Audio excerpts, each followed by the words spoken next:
All right, so yeah, I've been trying to burn 500 calories every day. For the last 4 days, I've been successful because I ride the bike to the gym, and like you said, it's been like over 85. It's been like 88 a couple of those days. Last Father's Day, I burnt my head, so I've been wearing a hat and I've Yeah, been that was sweating. yesterday Yeah, yeah, out on the lake, on the you lake gotta of be Python. careful. You gotta be Yeah. careful with the bald heads. I'm still sweating. Whew. Do you still work out? Still go to the gym? I mean, I ride the Peloton as much as I can every morning. I rode this morning. Just harder, man. It's harder getting up now it's like 4:35 in the morning to get on that bike, and it takes me a few minutes just to sit there and be like, all right, time to go. It You takes gotta go. me it takes me about 30 minutes to wake up. Yeah. So usually I'm on my phone, in the bathroom on my phone, and in that time I'll wake up. This morning I woke up at like 5:30, but I went to bed late. And sleep is so critically important, especially Yeah. you're probably not doing shifts anymore, right? You probably have stay schedule. Not really, but I mean, the past couple days we've been so super short. I did back-to-back 18s. Ooh. It's a lot. Yeah. And then they put out overtime yesterday. I was like, no, man, I'm good. Good. How many years total you have?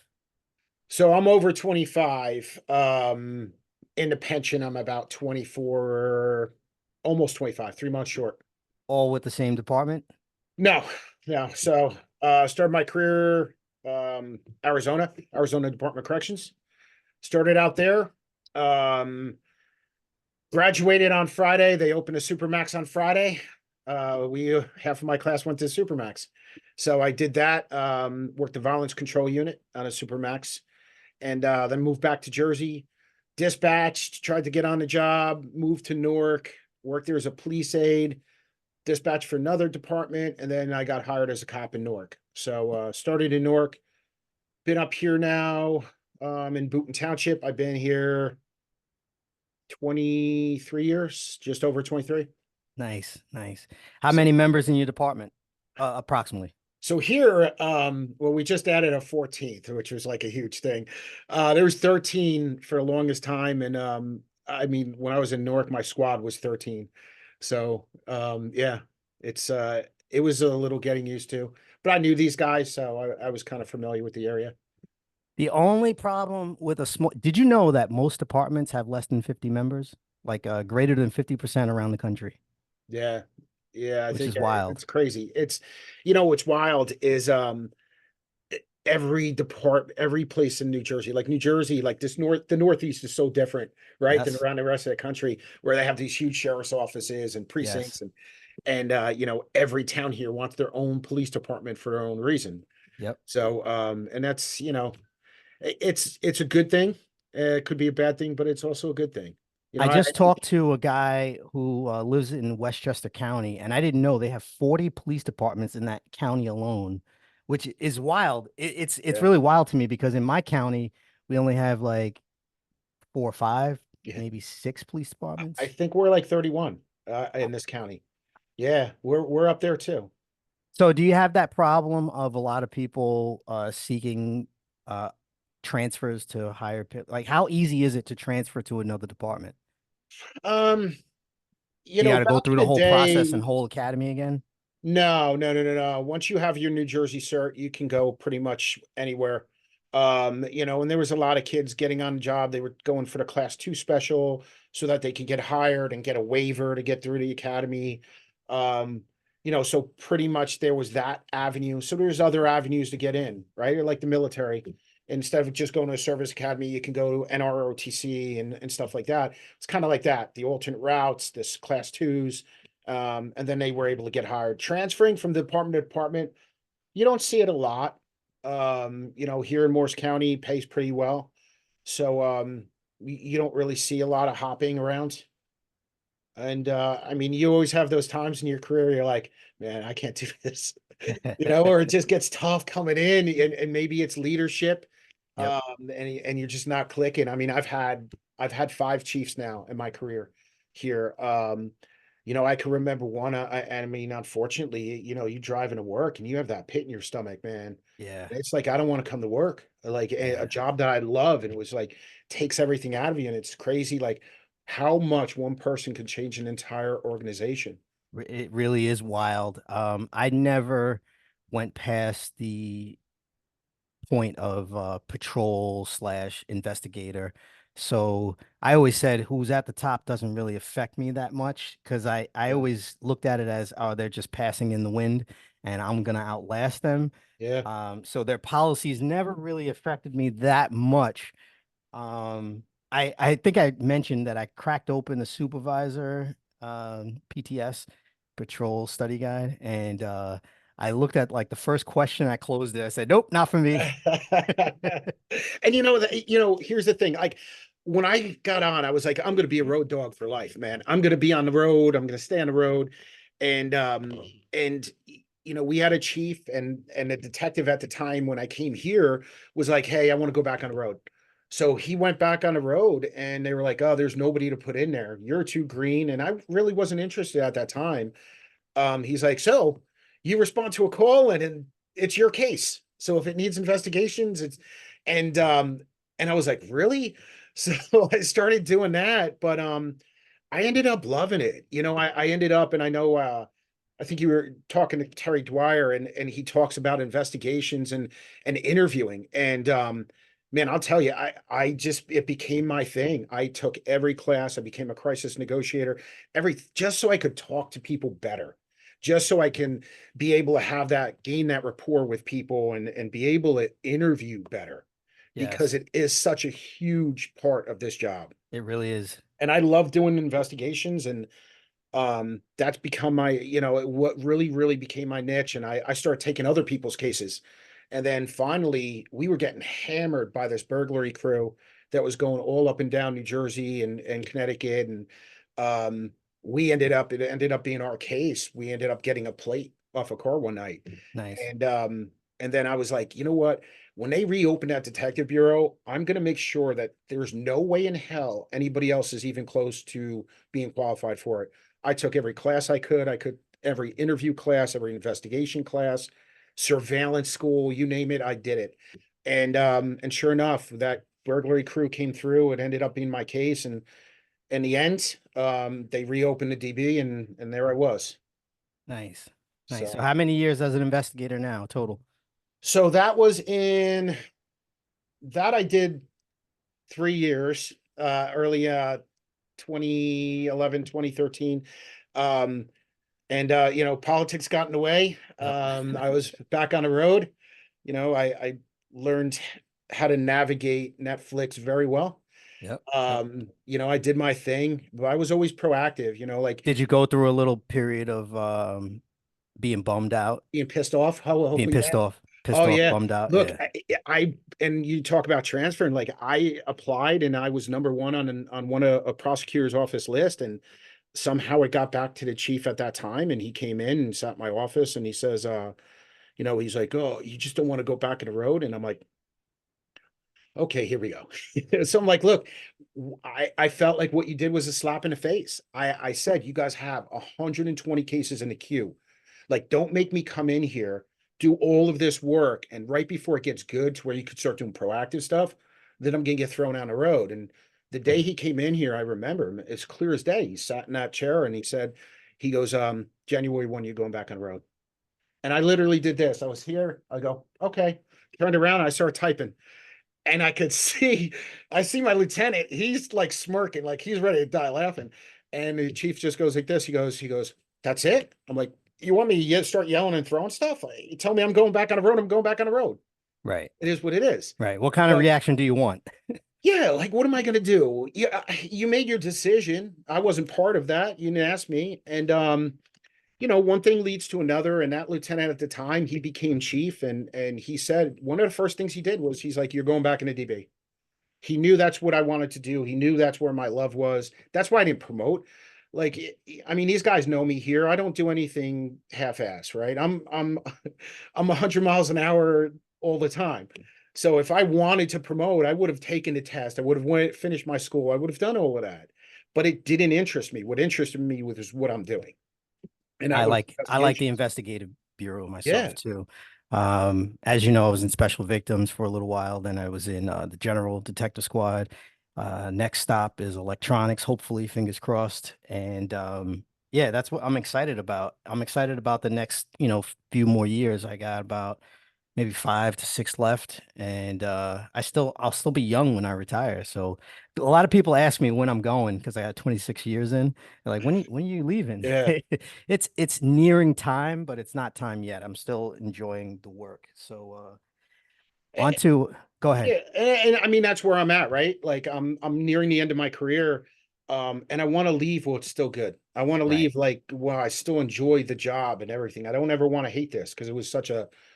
I mean, look, I grew up on this job. I mean, this has just been my life.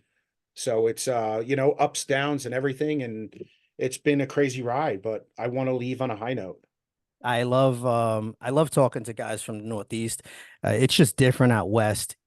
I feel like Connecticut, New Jersey, the tri-state area, right? New York. I feel like if you stop another cop or anyone in law enforcement, right, you're probably going to take care of them. But I feel like in the South and in the West, it's a little bit different. Yeah. Like the mentality of like, hey, I know that if I'm wrestling with the guy on the side of the road, you're the person who's going to stop and help me. So that's the reason why you want to extend courtesy to everyone in law enforcement because those are the people that and everyone in fire departments too, right? Those are the people that are going to help you when your car's on fire and you're on the side of the road and you're trapped in your car. That's who's going to immediately stop and help you. But Yeah, I mean, but look, I never got a ticket in my life. huh? I worked in Arizona. I was coming home from work and in uniform. And It's let's go wild. quick. There's this old desolate road, right? And it's just that's the main road between all the prisons in Arizona and the rest of civilization. And yeah, I was going a little quick, and yeah, I got pulled over, and he wrote me a ticket. In uniform. Wow. I was like, this is the first time in my life I ever got a ticket. Like, and I was apologetic. I know how it goes. And, I was like, oh, I'm sorry. Yeah. Didn't matter. Didn't matter one bit. I got that ticket, went to court, and the judge knocked it down to a $10 waste of finite resource ticket. And I was like, whatever. So yeah, but I'm telling you, and that's one of the reasons I moved back. My brother was on a job. My father was corrections for 27 years. And that's the life I knew. Yeah, I knew that camaraderie and that professional courtesy and everything. And that does have its limitations. I agree. Right. But With misdemeanors and felonies. right, exactly. But with motor vehicle and stuff like that, Right. it's a different mentality up here. It Discretion. really Use is. use some discretion. Yeah. Use some I, discretion. Look, I worked overtime over the weekend. I probably could have hit both of those cars with both. And I'm like, that's just, I don't know. Not my thing, right? It's Yeah. just not my thing. My old partner was big on professional courtesy with PBA cards. He would get so angry if a highway guy wrote his friends or family, especially any friends of his, because he would say like show some courtesy. Like this is an extension of me that, Yeah, I gave this person my card. I trust them. There's always people that give out hundreds of cards to everyone and their mother, yeah. the guy that does the lawn and maybe some construction workers who aren't worthy of it. No, hey, look, I mean, just me, it's always been FOPPBA. Yep. And I didn't ask. I don't hate one or the other and like all of that stuff and the pissing matches. Like and it's a law enforcement officer's family. I give residents a break. But Right. I always made it a point of saying, hey, this you're a resident, this is your one-time courtesy. And I think to me, that goes along with those residents, right? Right. And even more so, my grandfather told me when I first got on job, he's like, always, and he didn't always say a lot, but when he said something, you like took it, and he's like, you just make sure you always treat everybody like you would want them to treat me. And that stuck with me my whole career. And there's been times in my career other people have said stuff and it sticks with you, right? And Yeah. it's like, look, somebody has, and this was a barber. I used to go to a barber and I had hair. But this was a barber, this guy Greg, and we used to go to him, and our buddy, our friend who's still on, he used to write a ton of tickets, ton, low tread on a tire, like you name it, he read it. This guy, he knew the book up and down. So he wrote a ticket one time, and we were talking, we were in court, and in walks this old lady with an oxygen tank and everything. Oh my And God. I go, who who wrote her? And they're like, guess. So I'm like, bro. Oh my And he goes, God. that's a prop. And bro, I was dying. I'm like, come on, bro. She's got an oxygen tank. So, but this guy, Greg, and I told Greg the story, he was dying. And he goes like this. He goes, look, here's somebody with a cracked windshield, low tread on tire, a problem with their car. They can't or they don't have the money to Right. afford to fix it. Now you just gave them a ticket on the top of that, which they're not going to be able to afford. Then they get a warrant for their arrest, like the snowball effect, right? And Yes. it's part of, and one of the biggest things I've learned over my career is empathy. And you have that empathy for people, and it goes a long way. Like again, what good are you doing by writing that person a ticket? Instead of the cracked windshield ticket to the woman with the oxygen tank, how about the guy with the crack pipe? You give that guy out here we call it a package. You give Yeah, that guy a package, yeah, yeah, right? You give him the guy with the crack pipe who you know is probably doing other things that you haven't caught him for. Just give him the package. Give him your till your hand gets numb. Give him the 7 tickets. yeah, And then when he pops a warrant, maybe he'll give information on something else. That's how I look at the broken window theory. Like, yeah, they say it doesn't work in New York City, right? But when it comes to enforcement, enforce it on the right people right, and it leads to better things. yeah. That's Look, how they caught a lot of serial killers. Traffic tickets. yeah, look. I mean, I talk about Chiefs and everything. We had good Chiefs, bad Chiefs, and stuff. And my Chief right now is great. When I came here, his father was my FTO.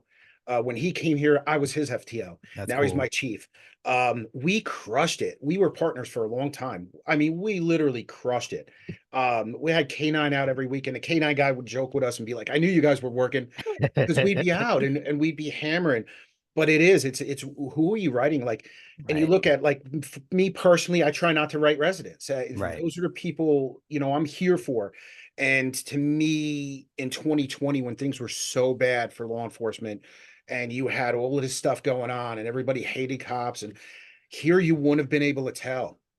These residents here, like bringing food almost every night, calling, hey, what do you guys need? What do we had a girl paint a rock.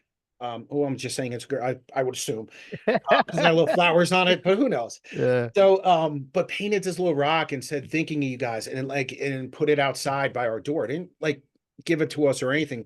And just walking in and seeing that, man, like, that's a girl that didn't get a windshield ticket.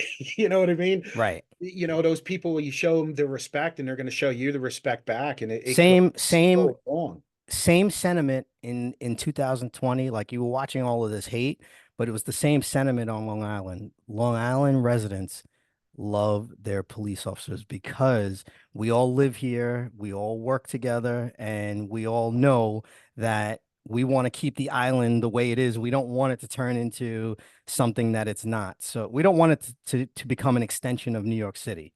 Yeah. And it was the same sentiment. Like you were watching the rest of the country, like, oh, I feel bad for those cops. Like Chicago, Portland, Seattle. I feel for those guys. In New York City, NYPD, I feel for those guys, but it was a complete opposite on Long Island. Whereas like you said, most people showed support and love for the police during Yeah. that time.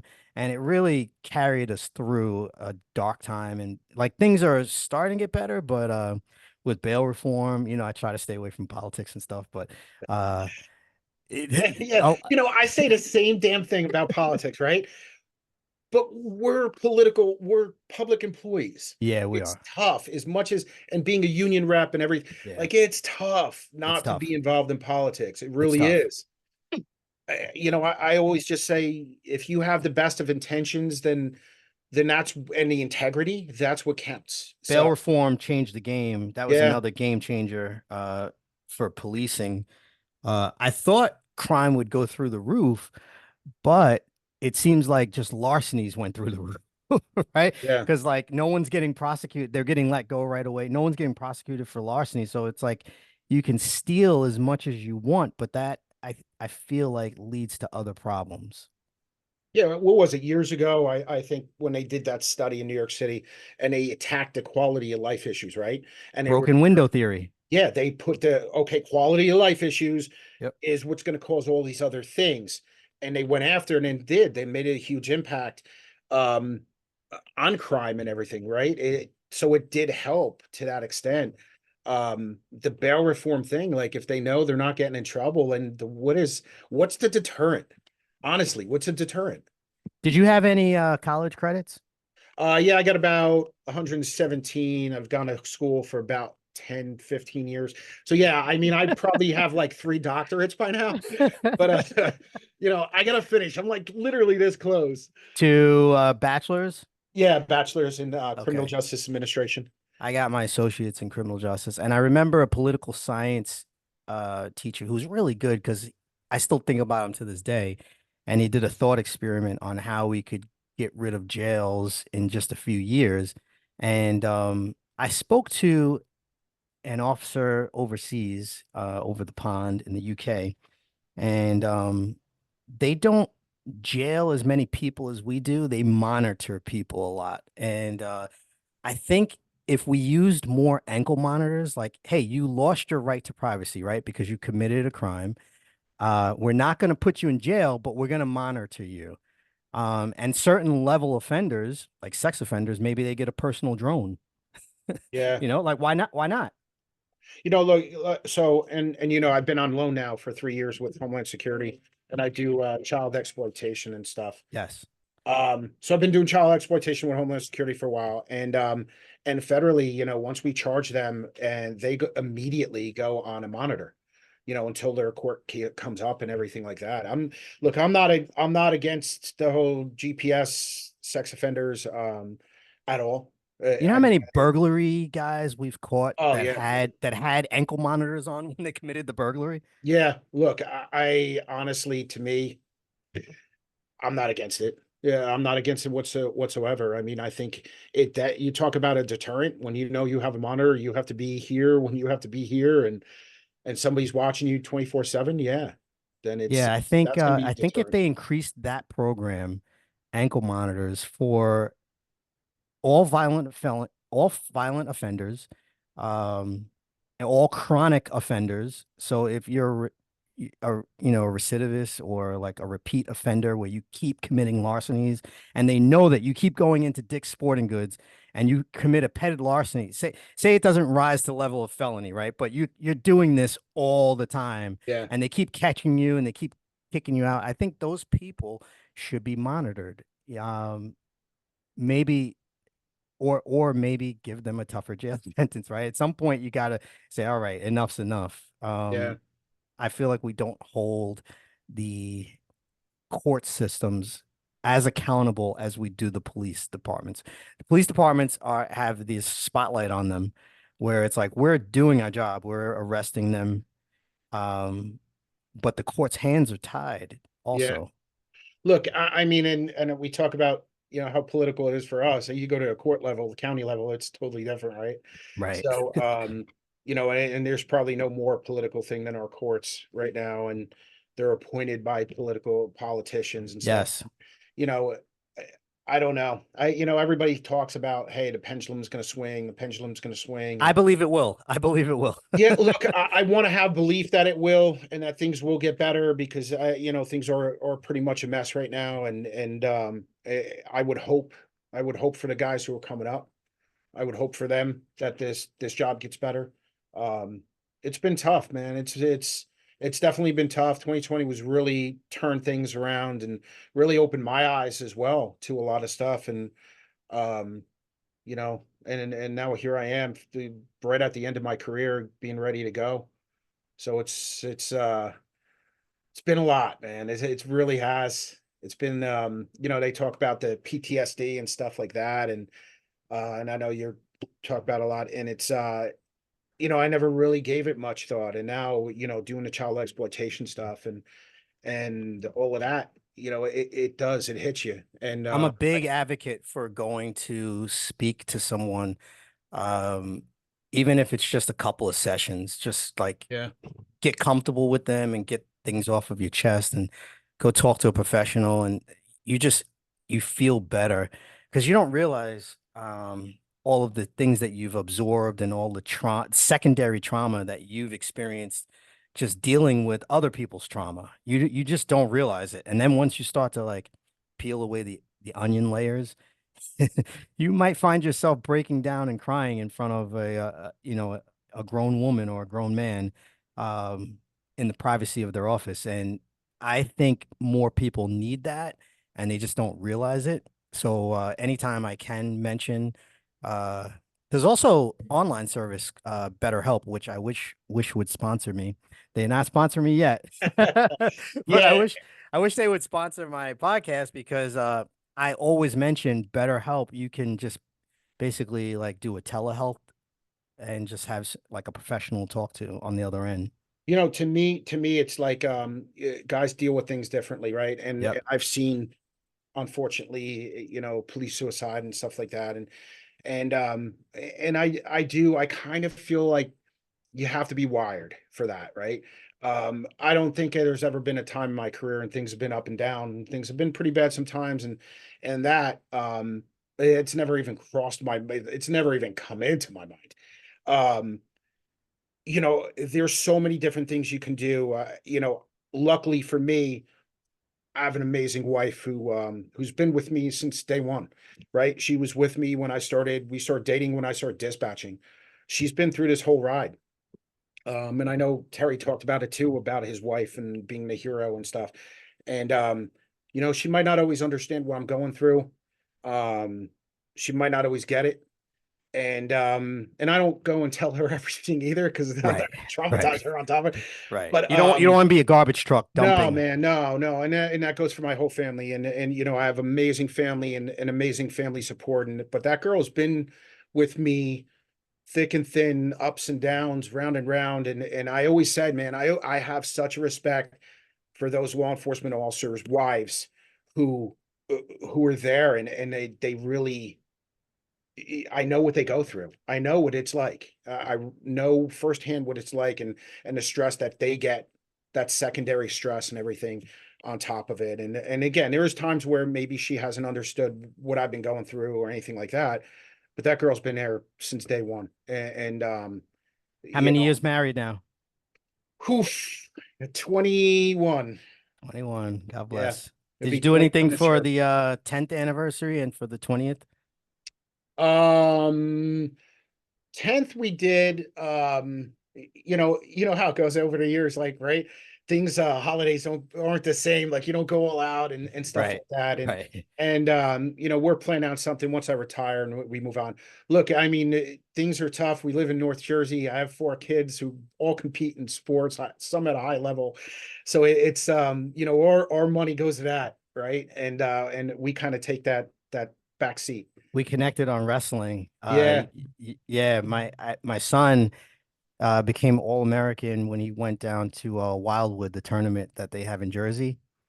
And then he wanted to do a walk on onto Iowa, but I think I told you he did it in 2020, yeah, which was the worst year ever to try and do any kind of sports. But he was a really, really good athlete. All three of my sons wrestled, and I tell anyone and everyone, uh, put your son in wrestling because they'll never ever get bullied, no matter what their yeah. size, even if they're like the 120 pounder or 108 pounder, they'll never get bullied in school because they just have a way of carrying themselves. You have to be so you have a son, right?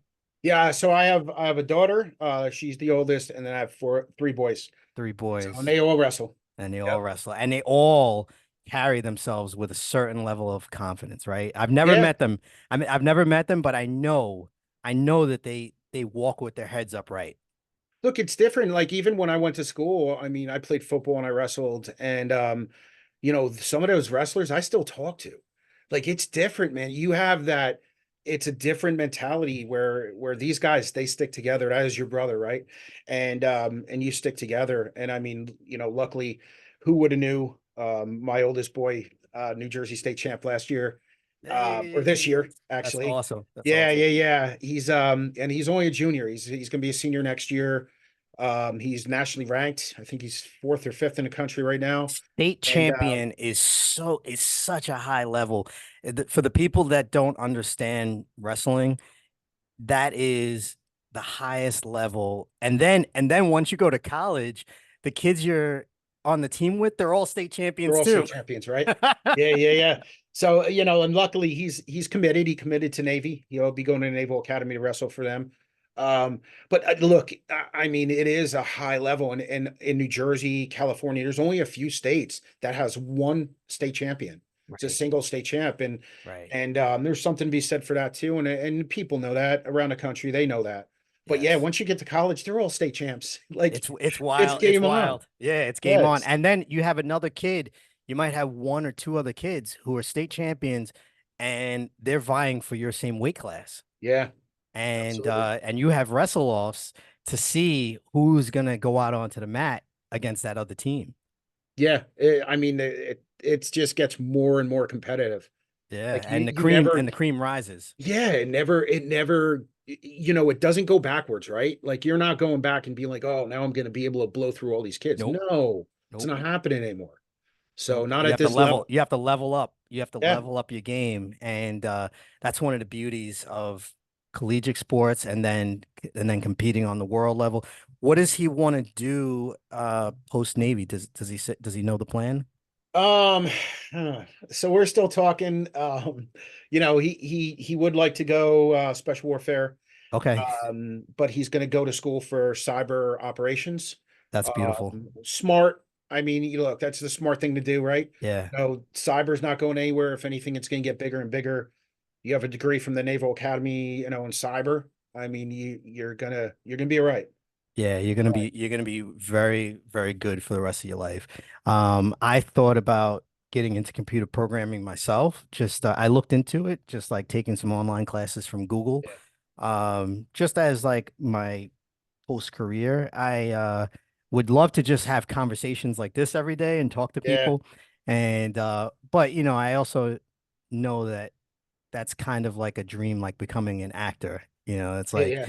you have to grind and grind. Like Joe Rogan, he grinded on his podcast for like 10 years before he got that deal from Spotify, which made those previous 10 years all worth it. That's the scary thing about being an entrepreneur is you don't know if the effort that you put in was all worth it until you get the payoff.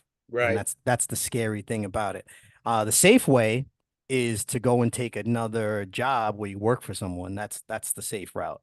Yeah. And there's nothing wrong with either path. Have you given thought to your next career? Because you'll be a young man, the next phase. I haven't.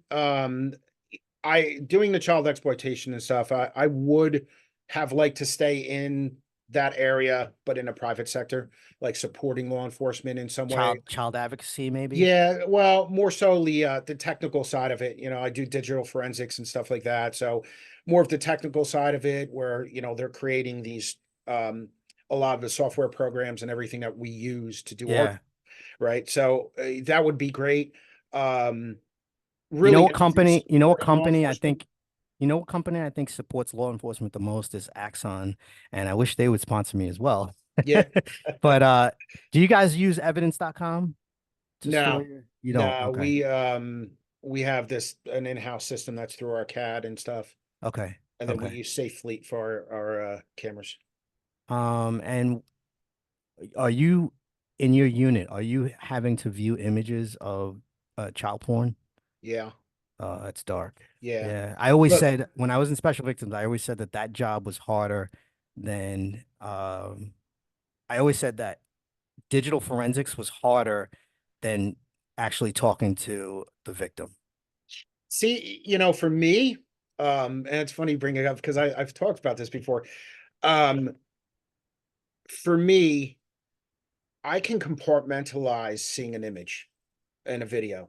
Videos worse than images. Right. Images to me, and that's you're right how our brains work, besides getting PTSD and a really sick sense of humor and everything else to try to cope with everything, right? Our Right. coping skills. um to me, the images are bad, videos are worse. But talking to somebody who had been victimized hands-on, um, that that pretty much to me is one of the worst. I mean, look, it's all bad, right? Yeah. It's how you personally can deal with it. And I know, and I had told you a year ago, I was in a dark spot. I really was. I had a lot of cases going on with the child X, and then I also had a girl who came in and disclosed that she was assaulted when she was 10 years old by her father. And then we had a bad accident that we like, it was just a myriad of stuff in Yeah. one time, a lot to handle for anybody to handle. But again, it's how you deal with it, and learning those coping mechanisms and everything. And again, I have a great family that supports me. My group at Child X and HSI, they're amazing. Like literally, they are amazing. And we talk about like going somewhere and talk. We talk and we talk openly. We're all looking at the same crap and we're all dealing with the same stuff. And it's funny how like you kind of like talking to people and you're like feeling them out, even though we work together, we know what we're doing. But just to say, you don't ever want to be pegged, right? And that's the biggest thing why guys don't reach out for help and stuff. Yes. Um, but in that group, one girl I kind of started there when she came out of the academy, and we just get it, and I talked to her a lot. And I was away at a training with another guy in my group, and we went out to dinner one night, and I sat there and I was like, hey, you ever think about how this is going to screw us up in 10 years? And he's like, all the time. And we're thinking the same stuff. And it's just getting guys and getting people to talk about it more with each other. I leave tomorrow. I go down to AC for 2 days with them, with that group, and it's called Armor. And it's kind of a thing that gets you out of the job, gets you guys away, but you're still together. And you get to still talk and hang out with each other and be with each other and stuff like that. And even here at my department, we had school. It's something as simple as that. We had a squad chat, right? You have the text messages. And the stuff that gets said on there, look, there'd be days I was in tears, like laughing, like it was, but I'm telling you, and those guys have no idea, how much that stuff means to you, Yep. right? It just how that squad chat and something as simple as that has saved me through some pretty dark times. I was saying yesterday, the guy I was talking with, that if you can make your boss laugh, it especially in the larger departments, it Yeah, opens up doors for you because they want to bring you along because they know you as the funny guy that can make them laugh because everyone needs that guy. yeah, And everyone needs that guy that like spreads the fun, and spreads the funny messages, and he's a joy to come into work to yeah. because he's going to make you laugh. Everyone needs that person, and I hope you have someone in the chat that's like that. Oh, we do. I mean, it's so funny. It's like my kids, right? They're all amazing, but they all have different personalities or different things or different things that make them funny and everything. Same thing here. And yeah, there's one kid. He's a sergeant now. But so he surpassed me. He used to ride around with me when he was 15 years old. So I've known him forever. And oh man, yeah, look, we sit there and there's days we're literally in tears laughing. We laugh at stuff that other people would be like, "Oh my God." But again, that's how we cope with things. Yeah. And it makes the job that much better. It makes those hard times a lot easier. So, Yes, it does. Yes, it does. There was a tight group of people in my old unit, and we had laughs every day. Yeah, it is the best way to cope with things because you're dealing with such horrific crimes that the average person, when they sit on a jury, that was one of the issues with getting convictions, is because people didn't believe that it was possible that there could be such evil in the world. Um, and there really is. um, pretty much doing what I've done over the last few years and stuff. I mean, I'm here. I'm the only detective in this town. I handle anything that's like indictable, anything that would be considered felony. And over the last year, how many sex offenses and charges I've had, homicide over the last year on Yeah. Christmas Eve, of course. Yeah. Um, all of these things, it's so much, and we do it all. And you have to try to be able to jump from here to there to there. Now, when you had that homicide, did you call in the state PD or you No, handle it's it me. start to finish. That's it. It's me. Wow. So Wow. yeah. So this is crazy, right? Christmas Eve, I'm Puerto Rican, Cuban, and Italian.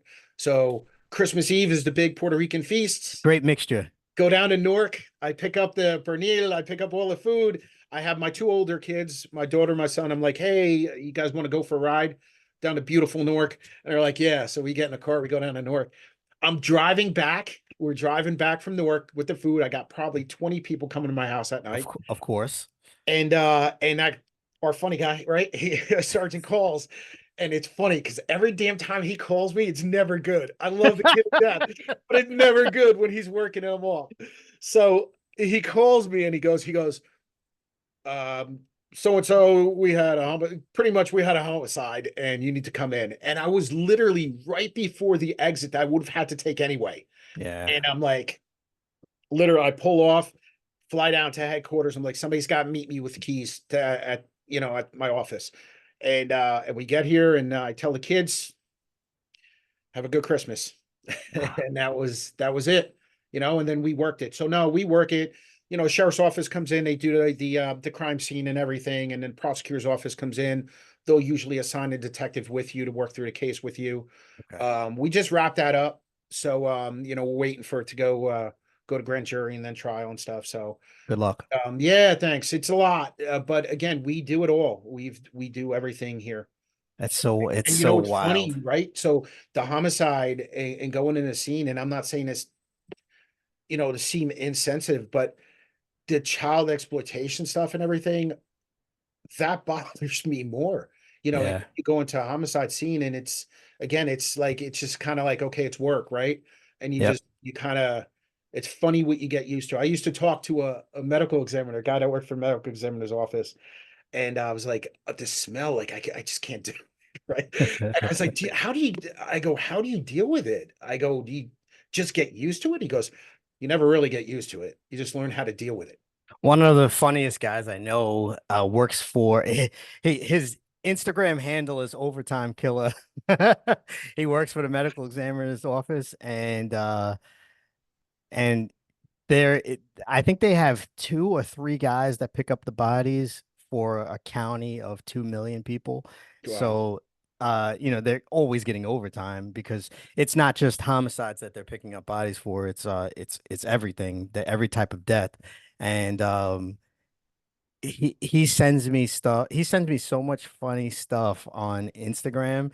Um, and I know it's just his way of coping with stuff that he's dealing with, but I don't think I could ever get used to it either. But I told him this great idea that I had for him. I'm like, you should get into crime scene cleaning because it wouldn't bother him. I'm like, you should get into that business because there's only a certain number of companies that do that type of work, right? That Yeah. come and clean up after someone has passed. It's not always a crime scene, right? Sometimes it's just someone died of natural causes and they left a mess in the house because of how they died. So there's businesses that actually do that type of cleaning. Um, my brother, There was one in Jersey, and it was called Crime Scene Cleanup. yeah, yeah, But yeah, yeah. now I think they use like ServPro or whatever. But yeah, there's Yes, companies, and we do, like, they would drop stuff off here all the time because they wanted us to refer, like, if you ever have anything. And we do, right, because honestly, like, these people, they have no idea what to do. right, They have no idea where to go. They don't want to clean it up.